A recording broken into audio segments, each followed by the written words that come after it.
ఆశ్చర్యకరుడైన తండ్రి, జీవాధిపతి అయిన ప్రభువా, మీకు వందనాలు. నీవు గొప్ప దేవుడవు, మహోన్నతుడవు, మహోపకారివి. ఎన్ని స్తుతులు చెల్లించినా మీ రుణం మేము తీర్చుకోలేము నాయనా.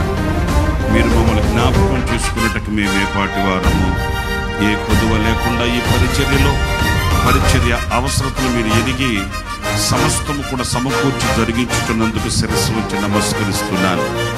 అయినా రాబోయే సంవత్సరానికి ఓ మంచి క్యాలెండర్ని మీరు మాకు అనుగ్రహించినందుకు మీకు వందనాలు చెల్లిస్తూ ఉన్నాను. ఏదో ఆచారంగా ఆనవాయితీగా కాకుండా ఇందులో ఉన్న ఆశీర్వాదాలు మేము ఒక్కొక్కరు పొందుకోవడానికి సహాయం చేయండి. ఈ క్యాలెండర్లో